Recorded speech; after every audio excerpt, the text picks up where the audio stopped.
दोस्तों, हम हिंदी ग्रामर का वर्ण उच्चारण और वर्तनी चैप्टर के बारे में पढ़ रहे थे। हम कल एक वीडियो इसकी ऑलरेडी पढ़ चुके हैं, जिसमें कि हमने स्वर के बारे में जाना। स्वर सामान्यतः कितने प्रकार के होते हैं और उच्चारण की दृष्टि से कितने प्रकार के होते हैं। तो स्वर वाला हमारा जो टॉपिक है वो कल की वीडियो में कंप्लीट पढ़ लिया था। आज हम उससे आगे पढ़ेंगे स्वर के बाद व्यंजन। जैसे कि मैंने आपके लिए बताया था, वर्णमाला दो भागों में बटी है, स्वर और व्यंजन। तो स्वर हम कल पढ़ चुके हैं। आज हम क्या पढ़ेंगे इस वीडियो में? व्यंजन के बारे में पढ़ेंगे। तो थोड़ा सा आपके लिए फिर से मैं रिवाइज करा देता हूँ। देखिए, हिंदी की जो वर्णमाला है वो दो भागों में बटी है। किस किस में? स्वर और व्यंजन में। ठीक है, स्वर और व्यंजन से मिलकर हिंदी की वर्णमाला बनी हुई है। तो स्वर के बारे में कंप्लीट डिटेल हम पिछली वीडियो में पढ़ चुके हैं। तो उस वीडियो को आपने नहीं देखा है तो आप उस वीडियो को ज़रूर देख लें। आज हम इस वीडियो में कंप्लीट व्यंजन के बारे में पढ़ेंगे। आज का हमारा टॉपिक क्या होगा? व्यंजन। तो व्यंजन के बारे में हम कंप्लीट इस वीडियो में पढ़ने की कोशिश करेंगे। यदि वीडियो ज़्यादा लॉन्ग हुई तो फिर व्यंजन के जो उच्चारण की दृष्टि से है वो हम नेक्स्ट वीडियो में पढ़ लेंगे। तो चलिए हम यहाँ से स्टार्ट करते हैं। व्यंजन की बात आती है तो सबसे पहले हम व्यंजन की डेफिनेशन समझते हैं कि आखिर व्यंजन किसे कहते हैं। देखिए, व्यंजन किसे कहेंगे? यानी कि ऐसी ध्वनियाँ जिनको उच्चारित करते समय स्वर की सहायता लेनी होती है। स्वर की सहायता लेनी होती है वो व्यंजन कहलाते हैं। यानी कि व्यंजन को बिना किसी स्वर की सहायता लिए बिना उच्चारित नहीं कर सकते। या इसकी और दूसरी डेफिनेशन हम लेना चाहें तो दूसरी डेफिनेशन ऐसे कह सकते हैं कि व्यंजन ध्वनियों को उच्चारित करते समय हमारे मुख पर पूर्ण या अपूर्ण अवरोध उत्पन्न होता है। यानी कि व्यंजन ध्वनियों को जब भी हम उच्चारित करते हैं, साउंड करते हैं, तो उनका कुछ ना कुछ हमारे मुख पर अवरोध होता है, वो हमारे व्यंजन कहलाते हैं। तो सिंपल इतना याद रखिए, जिनको स्वर की सहायता लिए बिना नहीं उच्चारित कर सकते वो हमारे व्यंजन कहलाते हैं। ठीक है, डेफिनेशन आपको याद नहीं रखना, बस मैं आपके लिए एक कॉन्सेप्ट क्लियर कर दे रहा हूँ ताकि आपके लिए पढ़ते समय क्लियर रहे व्यंजन क्या है, स्वर क्या है। एग्ज़ाम में कहाँ से पूछा जाता है वो मैं आपके लिए आगे बताते जाऊँगा। देखिए, अब एग्ज़ाम में हमने व्यंजन की डेफिनेशन समझ ली, जिसको स्वर की सहायता लिए बिना नहीं बोला जा सकता। जैसे एग्जाम्पल से देखिए, जैसे का हम इसको उच्चारित कर रहे हैं, करिए का। तो का को हम उच्चारित कर रहे हैं तो इसमें क्या आ रहा है? का के साथ का आ रहा है। देखिए, जैसे कि का को इसका विच्छेद करें तो का और आ, यानी कि इसमें हलंत लगा दिया, यानी इससे आ अलग हो गया। यानी कि जो का है इसको उच्चारित कर रहे हैं, का व्यंजन है, लेकिन इसको उच्चारित कर रहे हैं तो इसमें क्या स्वर आ रहा है। यानी कि बिना स्वर की सहायता लिए हम व्यंजनों को उच्चारित नहीं कर सकते। बस इतनी सी बात है, बाकी इसको ज़्यादा आपको इसमें ध्यान नहीं रखना। ठीक है, अब देखिए आगे हम देखते हैं कि सामान्यतः व्यंजन के प्रकार पूछे। क्या पूछे? सामान्यतः इसके प्रकार पूछे। सामान्यतः व्यंजन कितने प्रकार के होते हैं? तो हम बताएंगे सामान्यतः व्यंजन 6 प्रकार के होते हैं। देखिए, एग्जाम में यहाँ से क्वेश्चन पूछा जाता है कि सामान्यतः व्यंजन कितने प्रकार के होते हैं। सामान्यतः व्यंजन 6 प्रकार के होते हैं। इसको आप अच्छे से याद रखिए। अच्छा, वो 6 कौन कौन से होते हैं उनके हमें नाम भी मालूम होना चाहिए। तो नंबर वन होगा हमारा स्पर्श व्यंजन। हम जो 6 इसके प्रकार हैं उनके नाम भी देख लेते हैं। स्पर्श व्यंजन। दूसरा होगा हमारा, देखिए स्पर्श व्यंजन हो गया। दूसरा होगा हमारा अनुनासिक व्यंजन। दूसरा कौन सा होगा? अनुनासिक व्यंजन। तीसरा देखें तो तीसरा होगा हमारा अंतःस्थ व्यंजन। अंतःस्थ व्यंजन। चौथे का नाम होगा उत्क्षिप्त व्यंजन। कौन सा होगा? उत्क्षिप्त व्यंजन। पांचवा देखें तो पांचवा होगा हमारा ऊष्म व्यंजन। कौन सा होगा? ऊष्म व्यंजन। और छठा और लास्ट देखें तो कौन सा होगा? संयुक्त व्यंजन।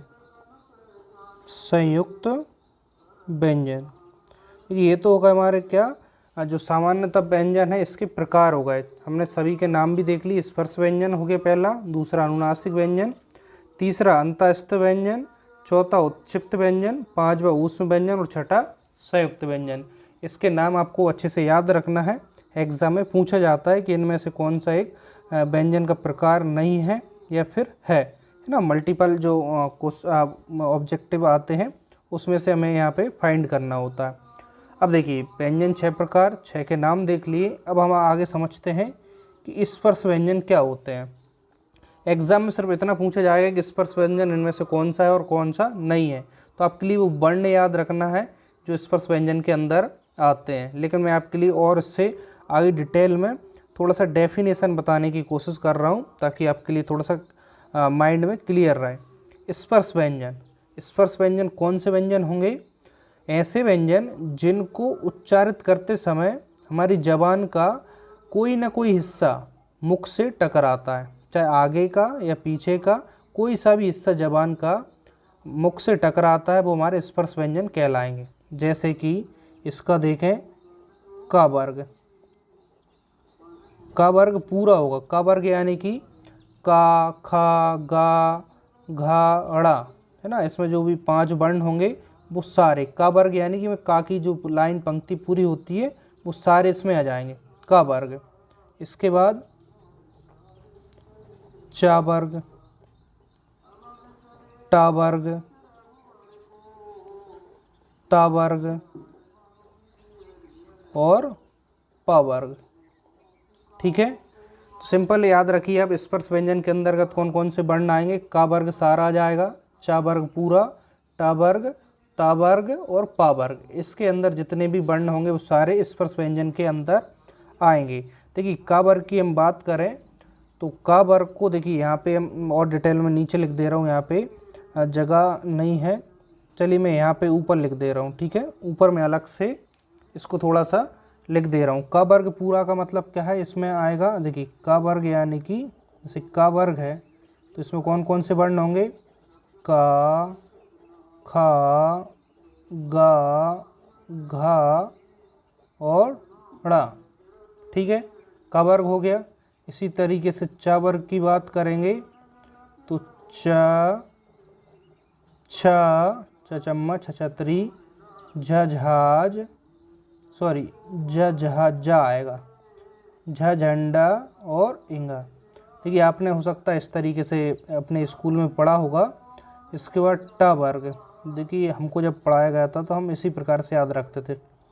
टा टमाटर, ठा ठटेरा, ड डमरू, ढ ढक्कन और ड़ा। टा वर्ग हो गया यानी कि इतने वर्ण आएंगे।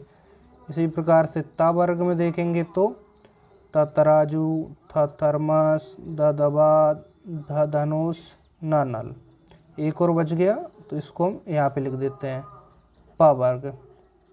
पा वर्ग कौन सा आएगा, पा पतंग, फा फल, ब बकरी, भा भालू, माँ मछली। ठीक है, देखिए अब आप इतने सारे वर्ण याद रखें।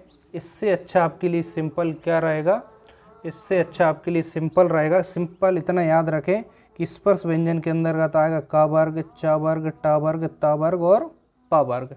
बाकी आप इसके अंदर देख ही सकते हैं, तो इनको याद रखने की अपेक्षा सिंपल इतना याद रखें।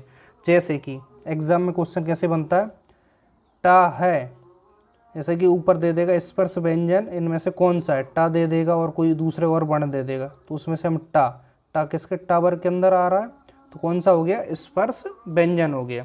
ठीक है, तो मैं इसके आपके लिए कुछ इस चैप्टर को कंप्लीट होगा तो इसके कुछ मल्टीपल जो क्वेश्चन है उसके माध्यम से थोड़ा सा समझाने की कोशिश कर दूंगा कि एग्ज़ाम में किस तरीके से इनसे क्वेश्चन पूछे जाते हैं। ठीक है, समझ गए। स्पर्श व्यंजन सिर्फ इतना याद रखना है, का वर्ग, चा वर्ग, टा वर्ग, ता वर्ग और पा वर्ग। बाकी डेफिनेशन समझा दी, आप चाहें तो याद रख सकते हैं और नहीं भी याद रखें तो उसकी हमें कोई आवश्यकता नहीं है। यानी इनको उच्चारित करते समय हमारी जबान का कोई ना कोई हिस्सा मुख से अवश्य टकराता है। अनुनासिक, देखिए अनुनासिक की हम डेफिनेशन समझते हैं। अनुनासिक व्यंजन कौन से होते हैं, ऐसे व्यंजन जिनको उच्चारित करते समय जो वायु है वो हमारी नासिका यानी नाक के माध्यम से तेज़ी से बाहर निकलती है, वो अनुनासिक व्यंजन होंगे। वो कौन से होंगे? क वर्ग का आखिरी, च वर्ग का लास्ट, टा का लास्ट। जितने भी हमने ऊपर देखे इनका लास्ट जो वर्ण होगा वो बार अनुनासिक के अंदर ले ली। का लास्ट क्या होगा? ड़ा, तो ड़ा को यहाँ ले लीजिए। इसके बाद चा का अंतिम क्या होगा? चा का झा आ। इसके बाद टा का अंतिम क्या होगा? ड़ा, ता का ना, पा का मा। सिंपल अनुनासिक व्यंजन। इनके जो वर्ग हैं, का वर्ग का आखिरी, च वर्ग का आखिरी, टा का आखिरी, ता का आखिरी और पा का आखिरी, ये क्या कहलाएंगे? हमारे अनुनासिक व्यंजन कहलाएंगे। ठीक है। देखिए अब आप थोड़ा सा कंफ्यूज हो सकते हैं यहाँ पे कि डा हमारे यहाँ भी आ रहा है किसमें? स्पर्श व्यंजन में, और यहाँ भी आ रहा है अनुनासिक व्यंजन में। तो ये देखिए हमेशा क्या होगा कि एक साथ कभी नहीं पूछे जाएंगे। अनुनासिक व्यंजन भी हैं सारे और अपने आप में स्पर्श भी हैं। ठीक है। तो अनुनासिक स्पेशल में याद रखें अनुनासिक में कौन कौन से आते हैं? ड़ा, ड़ा, तो ड़ा इसको सही से उच्चारित कैसे करेंगे? झा आ, ड़ा ना मा, ये 5 अनुनासिक के अंदर आएंगे। ठीक है। अब अंतःस्थ व्यंजन की बात करें तो इसकी डेफिनेशन कहती है कि अंतःस्थ व्यंजन वो व्यंजन होंगे जिनको हम उच्चारित करें तो हमारा मुंह संकुचित हो जाता है, यानी कि छोटा हो जाता है और फिर भी हवा उसके माध्यम से बीच से निकल जाती है, अंतःस्थ व्यंजन कहलाते हैं। तो वो कौन से होते हैं? या, रा, ला, बा, ये हमारे कौन से होंगे? अंतःस्थ व्यंजन होंगे। डेफिनेशन आपको याद नहीं रखना, बस वर्ण याद रखना। अंतःस्थ व्यंजन या, रा, ला, बा कैसे याद होंगे? बार बार प्रैक्टिस से याद होंगे। और आप इसको आप जहाँ भी स्टडी करते हैं उसको सामने लगा लीजिए कि अंतःस्थ व्यंजन या, रा, ला, बा। अनुनासिक व्यंजन डा, आ, ड़ा, ना, मा, इस तरीके से है ना। स्पर्श व्यंजन का वर्ग, चा वर्ग, टा वर्ग, ता वर्ग, पा वर्ग, ऐसे याद हो जाएंगे। उत्क्षिप्त व्यंजन, उत्क्षिप्त व्यंजन कौन से होंगे? देखिए जिनको हम उच्चारित करें तो हमारी जबान का जो अगला भाग है ऊपर तालु, तालु आप अभी नहीं समझेंगे, तालु यानी जहाँ भी टकराता है ऐसा समझ लीजिए और एकदम से हटता है, वो उत्क्षिप्त व्यंजन। जैसे कि इसको देखिए ड़ा और डा, इसको आप अच्छे से उच्चारित कीजिए। डा, डा, ढा, डा, ढा, समझ में आ रहा है? तो एकदम जबान हमारी नीचे हट रही है, तेजी से साउंड कर रहा है। डा, ढा, यानी एकदम से ऊपर जहाँ टकरा रही है और एकदम हट रही है, वो हमारा उत्क्षिप्त व्यंजन होगा। आपको उतना ज़्यादा याद नहीं रखना, सिंपल इतना याद रखना, उत्क्षिप्त व्यंजन यानी कि ड़ा और डा। ऊष्म व्यंजन, ऐसे व्यंजन जिनको उच्चारित करते समय सरसराहट या गर्माहट सी महसूस होती है, वो हमारे ऊष्म व्यंजन कहलाएंगे। कौन से होंगे वो वर्ण? सा, सा और हा, बस इतना याद रखें। ऊष्म व्यंजन सा, सा, हा। संयुक्त व्यंजन मैं आपके लिए देखिए डेफिनेशन भी समझा रहा हूँ ताकि आपके माइंड में थोड़ा सा क्लियर रहे। संयुक्त व्यंजन, संयुक्त व्यंजन ऐसे व्यंजन जिनको उच्चारित करते समय हमें अन्य व्यंजन की सहायता लेनी होती है। देखिए व्यंजन है तो व्यंजन की सहायता लेनी होगी, वो संयुक्त व्यंजन होगा। जैसे कि इसमें कौन कौन सा आ जाएगा संयुक्त व्यंजन? इसमें आ जाएगा छा, त्रा, ज्ञा और स्रा। आपसे पूछे संयुक्त व्यंजन तो छा, त्रा, ज्ञा, स्रा ये होंगे। इनको हम और डिटेल में समझते हैं कौन कौन से व्यंजन से मिलकर बना है। एक बना है का, हलंत और सा। ठीक है। त्रा किससे बना है? ता और रा से मिलकर। ज्ञा, जा और इंगा से मिलकर बना है। सा, स्रा, सा और रा से। कभी कभार एग्जाम में इनका ऐसे विच्छेद ही पूछ लेता है, इसलिए अच्छा किससे मिलकर बना? का, आधा का। हलंत का मतलब क्या होता है? आधा का और सा। त्रा आधा ता और रा। ज्ञा आधा जा और इंगा। स्रा आधा सा और रा। ठीक है। बाकी आपके लिए याद कैसे रखना है, देखिए जल्दी से हम इसको रिवाइज करते हैं। देखिए हाँ, वर्णमाला हमारी 2 भागों में बटी होती है, स्वर व्यंजन। स्वर हमने पिछली वीडियो में पढ़ लिया, आज इसमें हम व्यंजन पढ़ रहे हैं।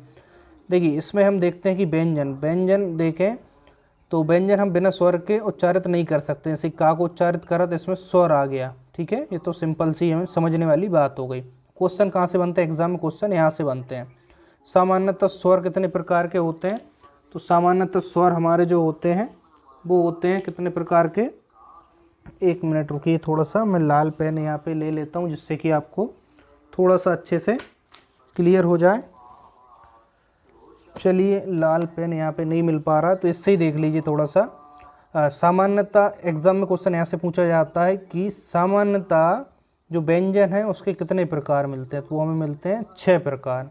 कौन कौन से? स्पर्श व्यंजन, अनुनासिक व्यंजन, अंतस्थ व्यंजन, उत्क्षिप्त व्यंजन, ऊष्म व्यंजन और संयुक्त व्यंजन। अब क्वेश्चन इससे आगे कहाँ से पूछा जाता है कि स्पर्श व्यंजन में कौन से वर्ण आते हैं? तो का वर्ग पूरा आ गया, मैंने ऊपर यहाँ पे लिख के बता दिया। च वर्ग पूरा, च वर्ग पूरा, टा वर्ग, ता वर्ग और पा वर्ग, यानी कि 5 जो वर्ग हैं वो आते हैं। का, चा, टा, ता, पा। अनुनासिक व्यंजन में कौन से आते हैं? इनके अंतिम जो है, का अंतिम क्या है? डा, चा का अंतिम मड़ा इंगा और टा का अंतिम मड़ा और ता का ना और मा। डा, इंगा, ड़ा, ना, मा अनुनासिक। अंतस्थ व्यंजन या, रा, ला, बा। उत्क्षिप्त व्यंजन ड और ढ। ऊष्म व्यंजन स, स, स, ह। संयुक्त व्यंजन छ, त्र, ज्ञ, स्र। बाकी मैंने आपके लिए एक्स्ट्रा जो बताया वो डिटेल में बताया।